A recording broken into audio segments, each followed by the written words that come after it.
You're late. You're early. Yes, I'm early. I'm in the kitchen. I can hear you. I thought it'd be nice to cook you some dinner. I'm in the mood for cooking. Yeah? I'm a bit overwhelmed, Mike. Can I pour some of that wine you're using? I am. I like to be able to cope with the world, Helen. It disturbs me when I'm in a state like this. Ugh, that was filthy wine. I only bought it for cooking. I'm making a Moroccan salad, and I've got a duck in the oven. Do you ever see that old woman? 3 houses down, that old maid, Miss Dunn. There's some bar sack in the fridge. You can have some of that if you want. Oh, you're bloody lucky, aren't you? She stopped me in the street. She stopped me coming back from school. I think I've got my hay fever coming on. Is that why you're not coping? No, it is not why I'm not coping, no. Marginally, a bit due to that. She was standing by the gate, Miss Dunn. I don't know her, do I?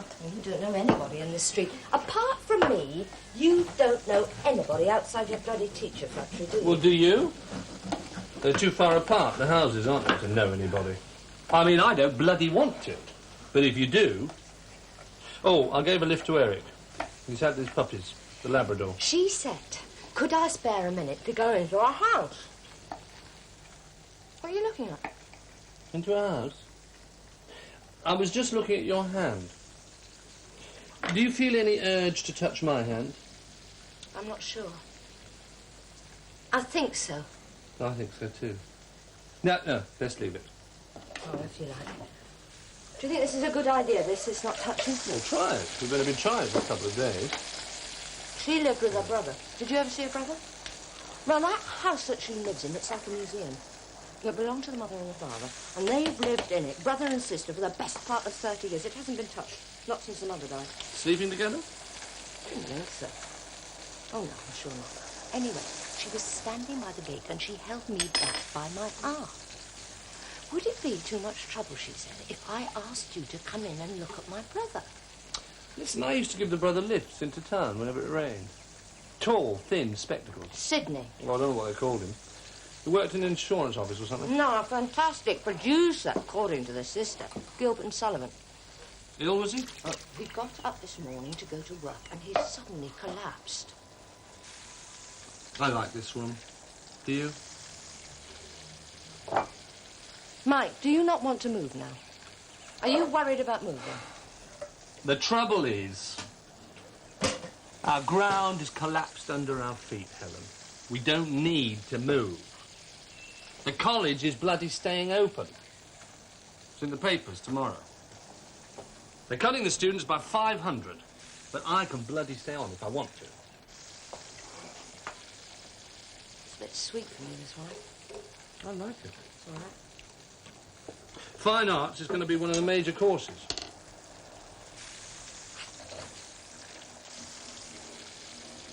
She waited till you came home before she looked at her brother? No, that was 2 days ago. He had died at breakfast. That was why she wanted me to go into the house to look at him in his coffin. I don't bloody know him, do I? She didn't believe that he was dead. That was what shook me. She took me into the front room, and there he was, laid out in his best suit in his coffin. Do you think he's dead, Mrs. Hill? What are you doing? I'm looking out the window. She didn't believe that he was dead. When they brought him back from the hospital, she tried to give him the kiss of life. Bloody mad. Of course she'd know. So am I. You should have seen me in Moorcroft's office this morning. Great news, Brian. Incredible. I knew they wouldn't close us down when it came to the crunch. Lying bastard. Now listen to this. She even tried to massage his heart. She tried everything to bring him back to life. What did she want you to do? To reassure her that he was dead. Oh, he was dead, I told her. And she said, oh, I thought he was dead. Hilarious conversation. No, you see, now that I'd confirmed it, she was at peace with herself. She'd been reading all these magazines about transplant donors and their definition of death, and she said that she'd read in some newspapers even some doctors don't know whether people are dead or not. You see, old Moorcroft's been working there 20 years. I mean, I can't kick him in the teeth now, can I? Well, you'll have to tell him sometime that you've made other plans, won't you? Sometime. Sometime. You see, I've grown used to the idea now. I mean, I've wasted my entire life in that bloody teaching factory, turning out time service. I suppose some people have inevitably to waste their lives, haven't they? But you're going to do something about it now, though, aren't you? Look, you never like my paintings or anything else I do. Look, you haven't bloody done anything yet. You have been wasting your time teaching those useless adolescents to inflict themselves on innocent kids. I could ring Brian. Do you think I should ring Brian? I think you should ring Brian. Otherwise you will be up all night in an anxiety state. You never used to like anything I did you? I didn't remember. Oh, well. Well, I mean, I quite like some of that silk screen stuff you do. That thistle thing I like. Do you? You don't. No. It's nothing, is it? I don't think it's anything. And what about me and my wasting my life? Have you? We both have. You're going to make me another sandwich? No. You can have some cheese. Do you want some cheese? Wee bit. I thought you didn't like it. I don't. Do you think there's anything going on between Miss Dunn and her brother? No, shouldn't think so. Anyway, it's not important, is it? Mind you, do you know what she did? Among all the other things, trying to revive him. I didn't know where to look when she told me this. She said I had to make sure. So I even tried tickling his dicky. There you are. Probably the first time she'd seen it. All right. Fine. Oh, you can bloody sit beside me at least, can't you? Yeah. I wish you'd never send away for that bloody book, Mike. We both sent for it. Yes, I know. I encouraged you. After dinner, do you fancy going down to the coast? Having a bit of a walk along the beach? I've got my hay fever, Helen. Oh. Eric has offered us one of his pups. Pernount. Labrador. It's when you get fields and grass and flowers that you get your hay fever, not on the bloody coast. You get flowers on the coast? And grass. You don't really want a dog, do you, Mike? I mean, after all these years, suddenly to want a pet? Look, I was just offered it. I mean, if you want my exact thoughts on it, my thoughts were it would be nice to have a puppy. Nice to walk it around. A bit messy, but when it starts growing up. We're away all day, both of us. Not when we move to Stanhope. You in your studio, only me out. Just my thoughts.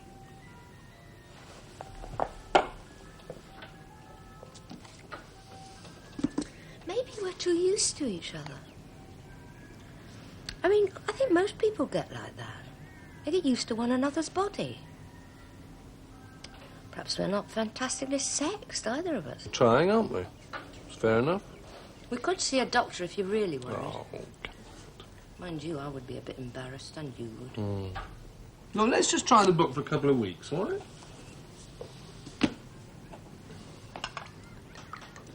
Do you really want to go to the coast? Not if you're going to get neurotic about it. I am going to get neurotic about it.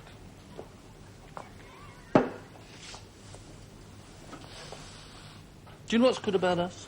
What is good about us? Well, I mean, I think we're fantastic too, but what specifically do you admire about us? Not our physical appearance. Well, I still like your face. My face? No, the thing is, we don't kid ourselves, do we? See about our lives or our achievements. Well, that's something, isn't it? Not many people will admit they spent the best part of their lives achieving bugger all. Not kidding ourselves, you see, that we've made some great contribution to society. I wish we'd found all this out years ago. That's what gets me, Mike. It is finding out so late. Well, it's not too late, is it? No, it's not too late to go to the country and you to start your craft shop thing. It's too late to have kids, isn't it? Is it? Oh, for heaven's sake. Even if it was all right for me to have children, starting to bring up a family at the age of 42. It's that great planning complex we had, you know, that's what did it. Isn't this Brian's music night? Doesn't he have his quartet thing on a Wednesday? I think so. Yeah, well, I was just checking on the time. If you're going to phone him, Yeah. you'd better do it before he goes out to his practice. You know, that old bastard Moorcroft, he lives in a dream half the time. He sits in his office in the college playing his cello. He's very good. I know, I've heard his quartet. Well, he's bloody lucky he's got a skill. Wish I did. Failing all round. Everywhere you look, failing. Yes, I am, aren't I? So am I. The fact is, you see, I don't really need to paint. I mean, I haven't painted for 20 years, so obviously I don't need to. Well, maybe you don't. What do you think? Well, I think that maybe getting such bad notices for your first exhibition was... Well, it was just more than you could bear. Oh, but I mean, everybody gets bad notices at the beginning of their career, don't they? Yeah, lots of people do. Definitely. But that proves, you see, that I'm useless. I mean, a real artist would just bounce right back. That's it, you see, resilience. I'll get one bad review and I'm flat on my back for the rest of my life. That thistle print, now, that is very good. Oh. No other people think so. I mean, maybe that's your real form. Silk screen printing or something. I mean, it is. It's very good. Well, what does it matter? Whether we make it or whether we don't. For once in our bloody lives, we've got to take a chance, haven't we? Well, we took a chance in each other. Did we? Yeah, we did, didn't we? Anyway, it's not just the print shop. We'll have the craft shop and the books. Now, there isn't anything like that for miles around. And people, they pour in to stand up in their thousands at the weekend. I've worked all that out. So we're not taking a chance, then? Go on, phone him, Mike.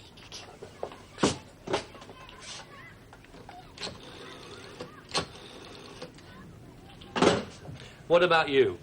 I mean, that journey you make is 30 miles to that school, and that road in the winter... Well, yeah.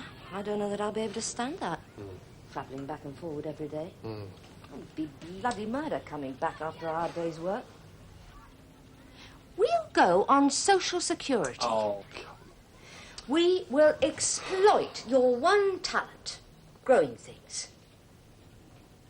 It bloody is, isn't it? My one talent. But, Mike, that's what you need, isn't it? Back to the country. Waking up with a lark singing, fields all round you. Do you know, you definitely have charm, Helen. Do you know that? Do you reckon? Yeah, you have. You see, some people are just not physically beautiful, are they? I mean, we are not beautiful people. Well, you can't win out on everything, can you? I wish I was winning out on that. Well, I don't know. Doesn't bother me. I think maybe that's the whole problem. I'm just not physically attracting you anymore. Nor me, you. What are you looking at now? I put some corn in a few days ago. It was a nasty frost last night. Oh, it looks all right to me. I think I'll put a cloth over it for a few days. The leaves, you see, they get droopy. You know that fellow Dunn? Well, when I gave him a lift, he offered me a couple of comps for his show. Pirates of Penzance. You never told me. Well, a couple of months ago. We should have went. I know. Mike, are you going to look at that duck? I'm starving. Oh, yeah. I made some rice, fried, with garlic butter. Oh, great. I'll set the table. I'll just go and look at the duck, and then I'll ring Brian.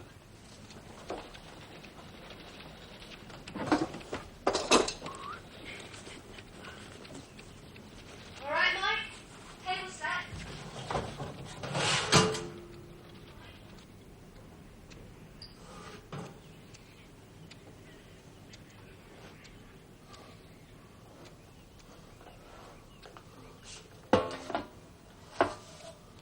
Mike.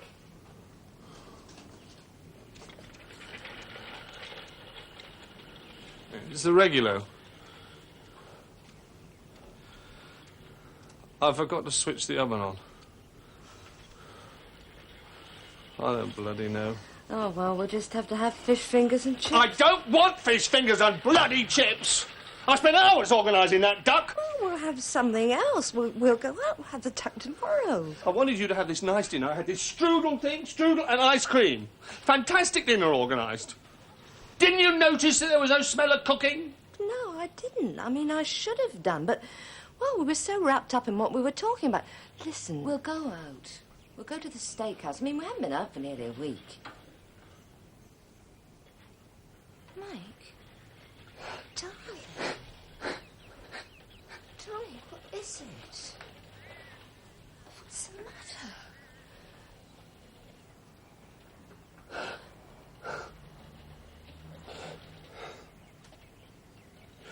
I just got bloody mad, that's all. I'm sorry. I just got sick. I'm all right. I just lost control when I saw that duck lying there. I wanted you to have this great dinner, you see. I had a surprise. Oh, Mike, love, this isn't like you. I mean, I've never seen you like this before. You're touching me. Oh, Marguerite, I'm touching you. All right now? Yeah. Just off balance, that's all. It's menopausal male thing, isn't it? Worse than women. Come on. Come and sit by me in the lounge. Come on. I'll pour you some more wine.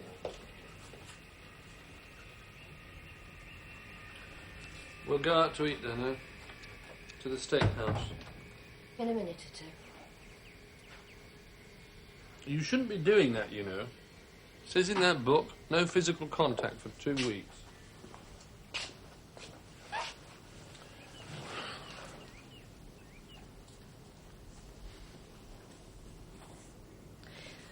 Mike, was it something that I said that upset you? Did I do something without thinking to hurt you? No, it's just me. I'm unbalanced in my old age, that's all. I suppose I'd better go and ring Brian before he goes out to practice. No, look, wait a minute. Now, listen, Mike. If you didn't phone Brian... No, now, just think about it just for a minute. If you didn't need to phone Brian, how do you think you would feel? But we put the deposit down on the stand-up place, no? Well, I mean, it doesn't matter. We can get it back or lose it. Oh, I'm upsetting you even more now, aren't I? It's just that the ground collapsed under me, that's all. Look, if we stayed here... Do you not think I want to go then? Oh, I don't know. I'm a bit lost like you. What about you? Well, I'd have to think it all out again if you didn't want to go. I mean, the whole thing's been shaped because that's what I thought you really wanted to do. Well, at times it is, yes. If that stupid bastard Moorcock hadn't wasted so much energy on saving his bloody college... I mean, I really wanted to go. Definitely I did. I think I did. She's cutting her hedge. He's up in his coffin waiting for the undertaker and she's cutting the hedge. I'll tell you something, Helen. The whole idea of staying the way we are, you know, not giving up the house and my garden, well, it really lifts me up. It really does. I mean, we've lived here since we were married, haven't we? It's the first house we had. I mean, the thought of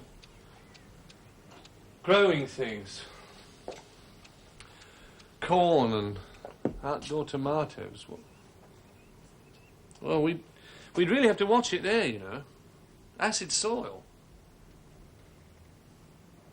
Seriously, though, I mean, as a serious proposition, the whole idea of not leaving here, well, it's a weight on me. It really is.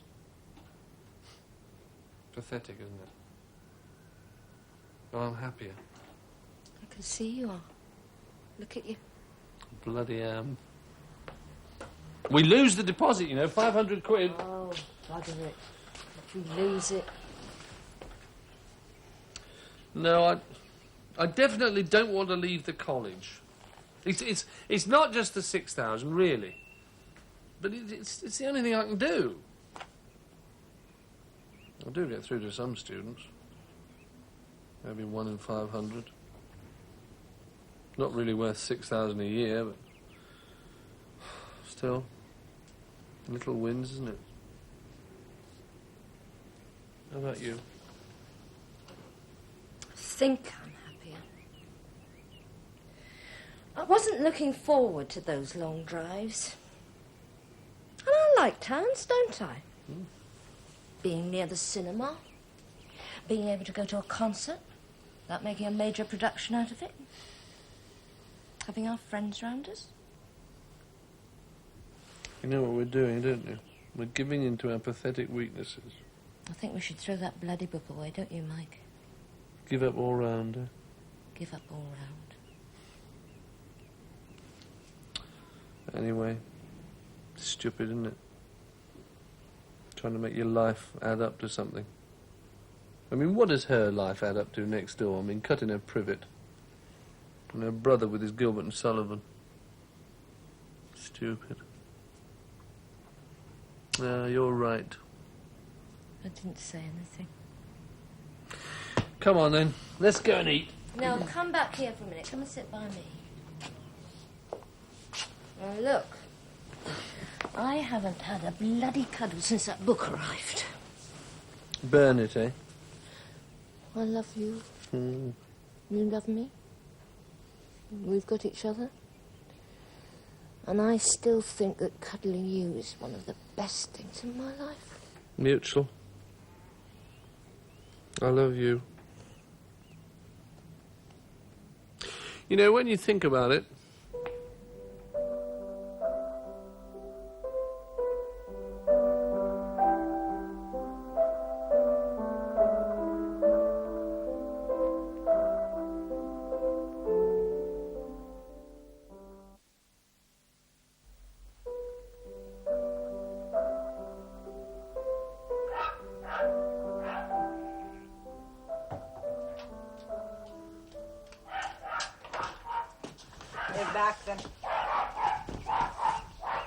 Good smell.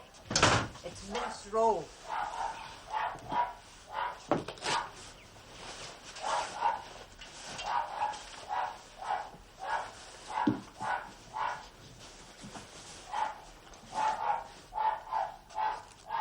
Andrew told me he brought you a new catalogue. Oh, there's some bonny things in it, David.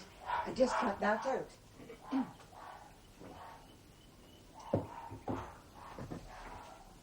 There's something left in the bottle, isn't it? You know better than me what's left in the bottle. You couldn't say I had any temper in us, could you? That's something nobody can say against me. All you need to do, David, I told you, is get Sir Malcolm one of his clear days and tell him how much that gate's bothering you. He'd soon put it... Nothing to do with the gate, woman. Who the hell says it's got anything to do with the gate? Look at you just now, going at the spirits.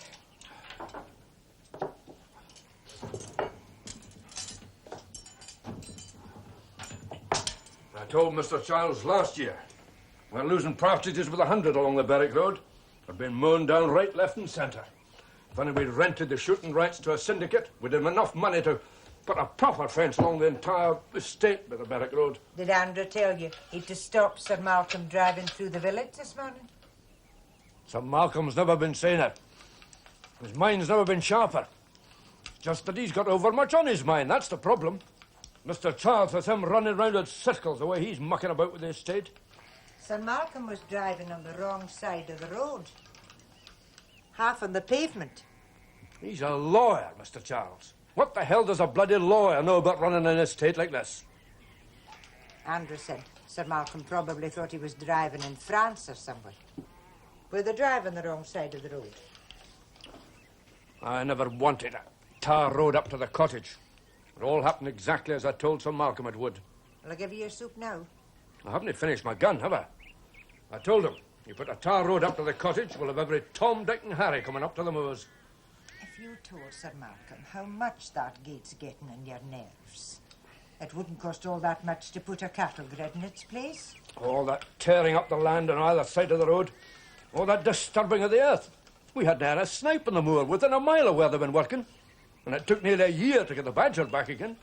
I mean, there's no need for it, David, coming back here night after night all worked up like that about the gate. When all you need to do is tell Sir Malcolm. It's nothing to do with the gate, woman. I told you it's got nothing to do with the bloody gate. Did you thin the coots on Sweet Hope? I'll take my soup now, Kate. I have it now, David. I'm starving waiting for you. Quiet, you.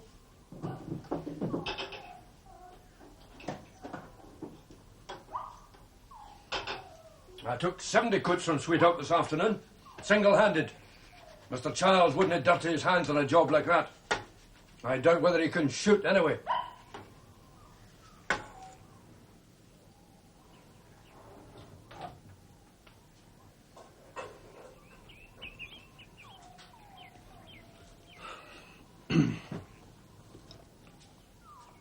There's still 40-odd left.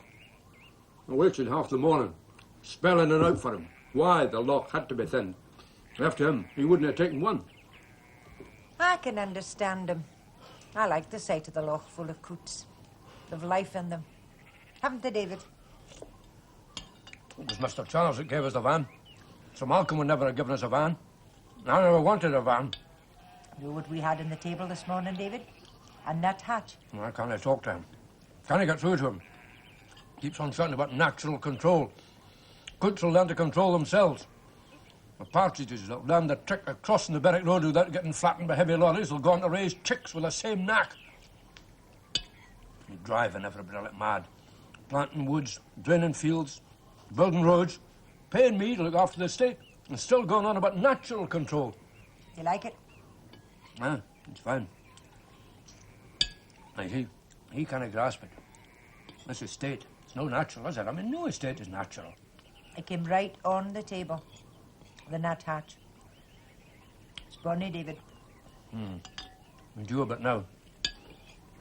You know, a wee bit later last year. Have you had words with Mr. Charles, then? Benny Hill's on the night, is he? No, tomorrow night. Z Cars is on that you like. You know, these people you get these catalogues from, I'll be on to you. The way you always get them to send you them and never buy anything. I like them, David. I like looking through them. All the same, they could get at you. They say they're worth £4 or £5. They could ask you for the money. It says when you write away for them, under no obligation. Kate, I was nearly shooting at this lorry on the Berwick Road, for God's sake. God knows what stopped us. I had my safety catch off. At a man? You were never shooting at a man. I never for said I was God's sake, shooting at a man, at a lorry. I was aiming at his tyre. I couldn't tell you this minute what the hell stopped the finger on trigger. Must have riled you to shoot at him. God, maybe. Something beyond us. I'm ready for my mince, Kate. I'm getting it for you.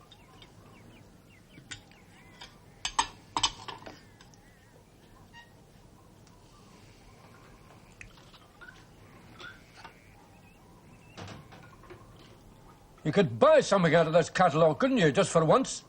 Stop them getting on to you the way you get them to send it and never buy anything. What did you take that gun to him for, David, for God's sake? To the lorry driver. Streak of evil answering evil. I was walking along the big field, skipping the Berwick Road. Just going through the gate was this hen partridge and 12 chicks in her tail crossing the Berwick Road. David, I can't stand hearing about things like that. Well, you know what they're like crossing the road, dawdling. One of the chicks got stuck in the bank, her mother calling to her. Half a mile away was this big lorry. Quarter of a mile, dry road, clear sight to her. The road there, straight for nearly a mile, isn't it? Belting, 60 an hour, 70 maybe. And this wee raft of chicks and the mother. David! Must have had the sight of them. If he'd his eyes on the road, he couldn't help but have the sight of them. There was a line of them. I could see from his face when he had the sight of them. When I was there, my arm up, shouting to him to stop. Hen started panicking. Then now, ploughed right through that wee raft. Bloody well right through it. It's killing. People killing. That wee laughed her life. And him just throwing himself on it. No even stopping for me. I had my gun up and aiming at his tyre. You could have killed him if he'd had a burst at that speed, couldn't you? I wasn't thinking of anything, putting a cartridge in that stinking monster. After stinking exhaust, spitting dirt and noise into the air, filling the air with dirt and noise, and killing. You could have, couldn't you? God knows how, but the hen and 4 chicks came out of it. Thank God, David, you never fired. See, before he arrived, it was a lovely day, wasn't it? Now it was like summer. Aye. And I was watching the sandpiper and her eggs. And then they partridges and their mother. So much life in these wee things. And along comes this bastard with his bloody monster. At least there's 4 of them left, David, and the mother. That's a bit salty. Is it? It shouldn't be. It's all right. You want to see what I got in the order from Patterson's? A wee treat for you. A wee box of chocolates. The dark ones that you like. You like the milk ones. Oh, I don't mind either. Thought we'd have a wee treat. While we're watching Z-Cars, eh, David? I'm over it now, kid. I know. Just that I was so near to shooting at him. Do you think I should maybe get something out the catalogue for once, David? If there's something you fancy, I don't see why not. Most of the things in it are just for the young lasses. Not all of them. Would you like to see us in one of those, David? I don't know much about dresses. It'd make a change, wouldn't it? I'll make you a cappuccino, eh?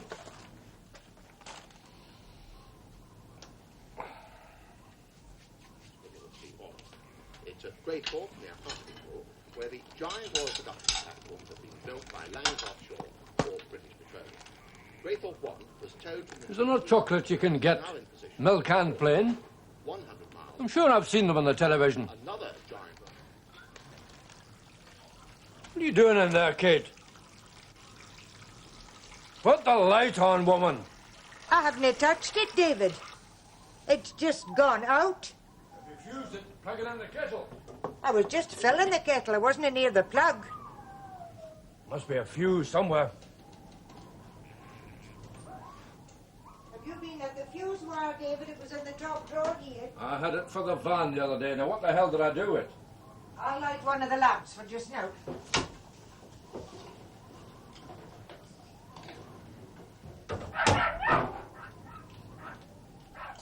I just stripped down this bit of flex. That'll do for the now, for the morning.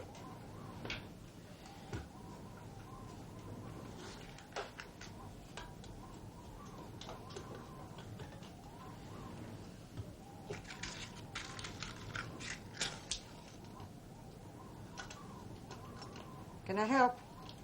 Now, you can get the torch. That'll do.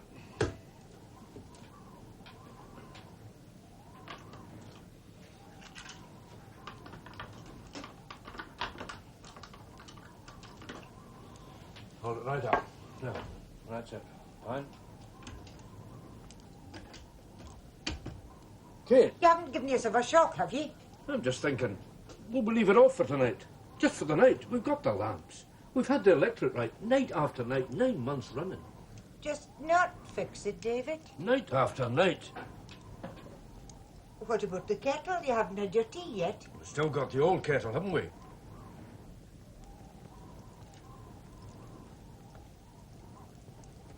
Look at the room and the lamplight. It's bonny, soft. We'll just leave it off for the night. You'll miss Z-Cars, David. To hell with Z-Cars.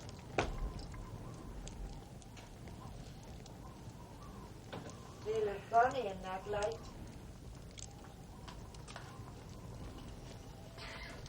I like the smell of the oil. I don't mind it. Good smell.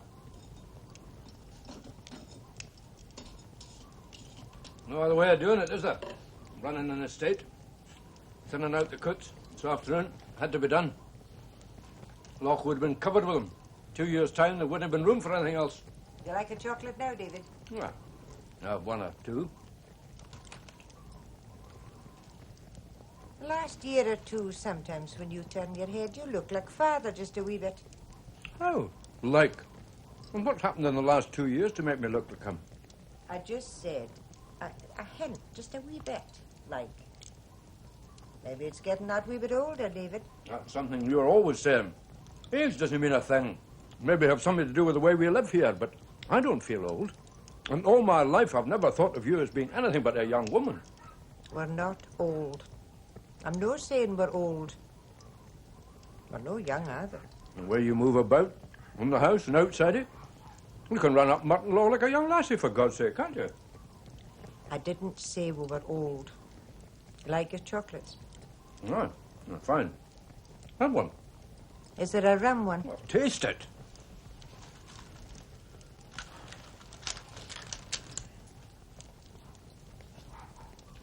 Aye, they're nice. Wish we'd had our tea in the lamplight.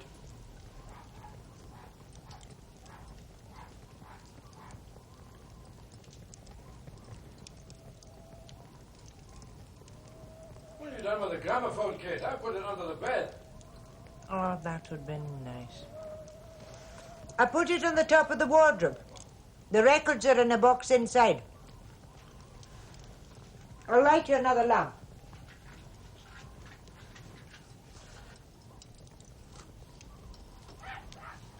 I don't feel old, Kate, do you? Are you managing it? Ah, I'm fine. I didn't mean you were anything like Father. In nature, David. You know that. I'll get the records.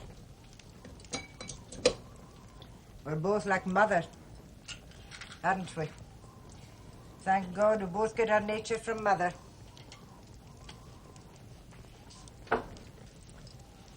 How long are you going to keep a grudge against a man 20 years dead, for God's sake? That's not bearing a grudge. What I'm saying is... 20 years dead, and you only had 9 of them. I had over 20. You soon got away to Granny's. David, honest, whatever he did to us, it's forgiven and forgotten long ago. Look at the dust in that. Have I dusted you? And things he did to me when I was a man, let alone when I was a boy, for God's sake. The last time I sat at his table, he threw a plate of scalding broth at us. I forgot we'd so many records. What it was he was jealous. At us, getting away from Blantyre, no getting sucked into the pit like him. Couldn't you blame him? There he was, stuck in Blantyre, down the pit 6 days a week. And me escaping away to Berkshire, up in the hills, out in the sun all day. I'm telling you, I've forgotten and forgiven him years back. What is it you want on? Can we have this one? Mm-hmm. There was nothing to forgive. I knew that when I was a boy, when he was leathering into me. I only said at odd times, in the light.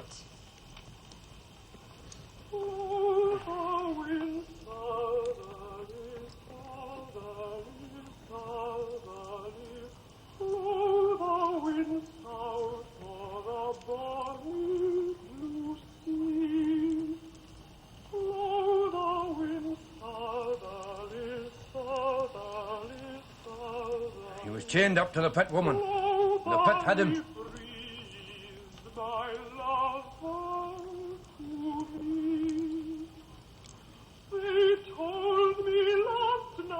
He was like me. Couldn't I tie him up? There's some folk you can tie up. I'm not saying it's natural, but some folk can stand it. Like some birds and animals that can be tamed, isn't it?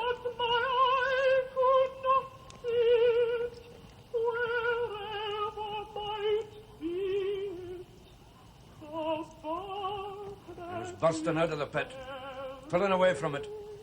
That's what made him what it was. That's all. Tearing himself away, and the pit never letting go at hold on.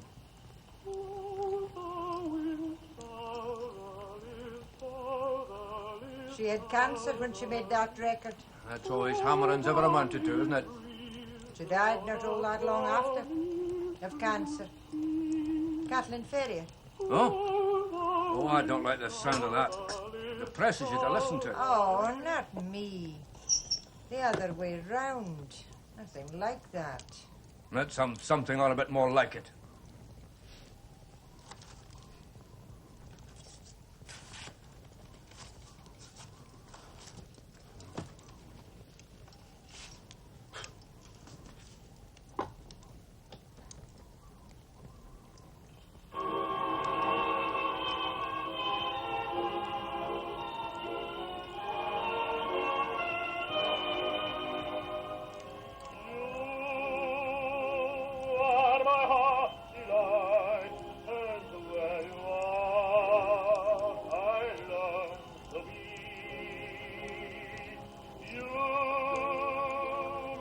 my darkness bright, when like a star you shine on me.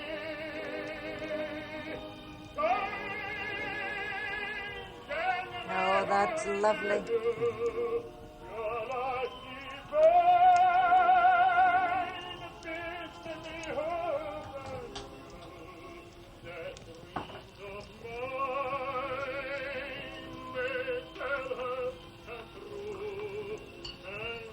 I've still got my tea, David. You need something better than tea for that. And we haven't had that out since we got the electricity, have we? In dreams when night is falling, I seem to hear you calling, for you have cast a net. See, you're cramped up in the van. You're driving away in the morning. You come up to this gate. Driving away for miles without stopping. You come to the gate. You got to stop the van, brake, get out, open the gate, start up again, stop when you're through it. But before you had the van, you had to walk near 8 miles. But I mean, as you not let your imagination get the better of you.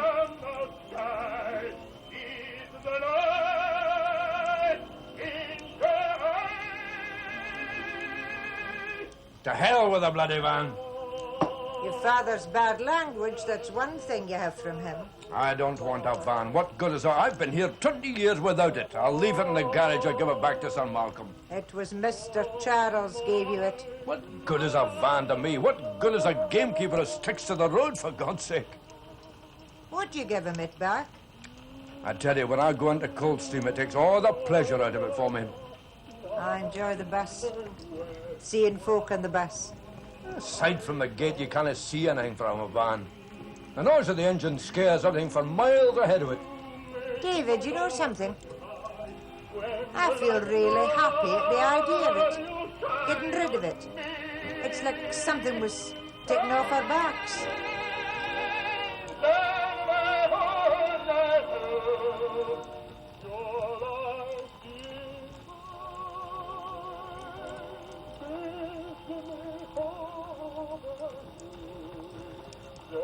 I'll take it back to the estate office in the morning.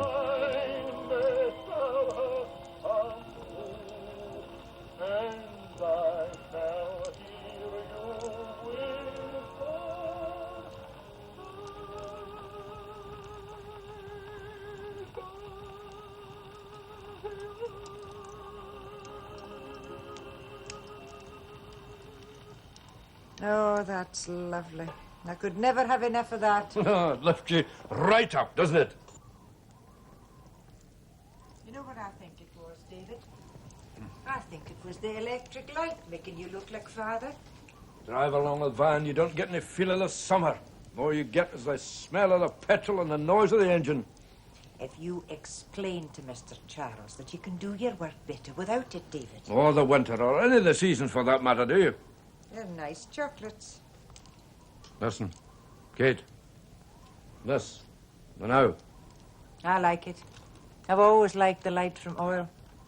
That electric, it hammers in your head, doesn't it? We don't have to fix that fuse. We can leave it as it is. For the night, David, like. Never fix it. Got plenty of lamps. We can always order the oil again. Never fix it. We don't need it. We don't need the van. We don't need the electricity. What about the television? Do you need the television? Oh, it doesn't bother me one way or the other. If it's on, I'll watch it. If it isn't, I have plenty of other things I can do. We'll manage all right without it now, won't we? It's lovely. Can you hear yourself talk for it sometimes, can you? Would you do that, David? Just leave it off?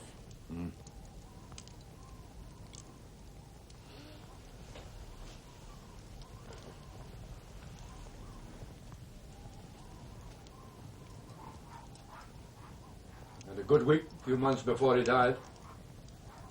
Father. I know. He had the time of his life here. Could live with us forever.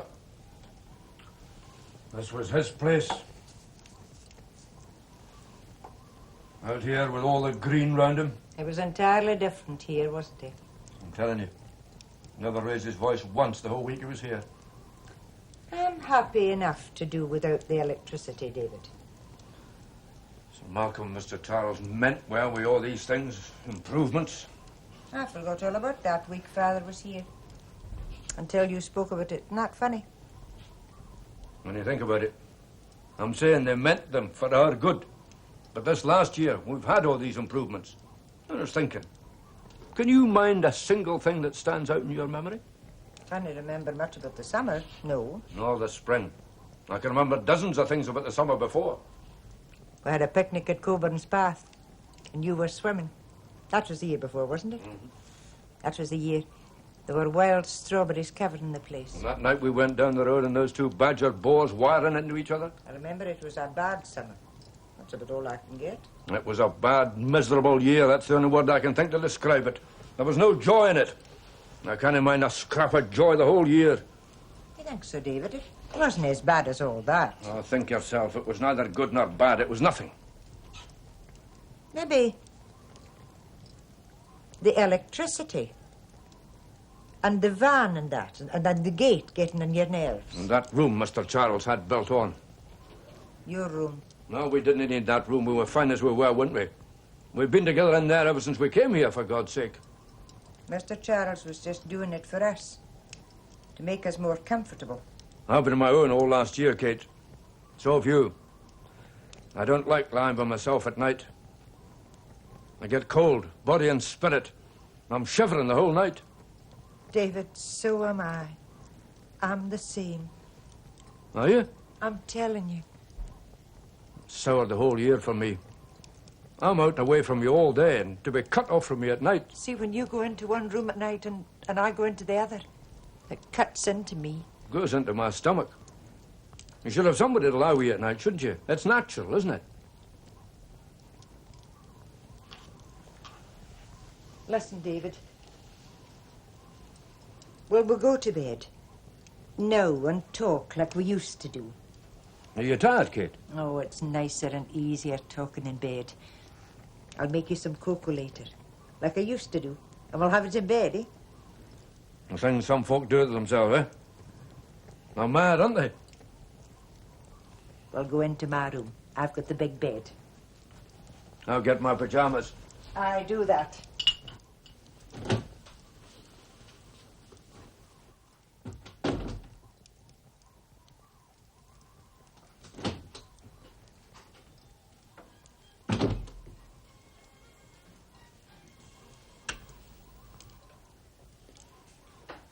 You see, when you're walking and you come to that gate, you've been through that cut in the Bygate Woods. And you come up to the gate. And you're full of the 30 minutes you've been walking. And the gate's like the gate to another place, with the woods ending there, and the fields and the hills going down to the river. It's a pleasure to be walking with feet, feeling the ground underneath you. It's a pleasure to go through it. Come on, Davy. We'll talk about it in bed.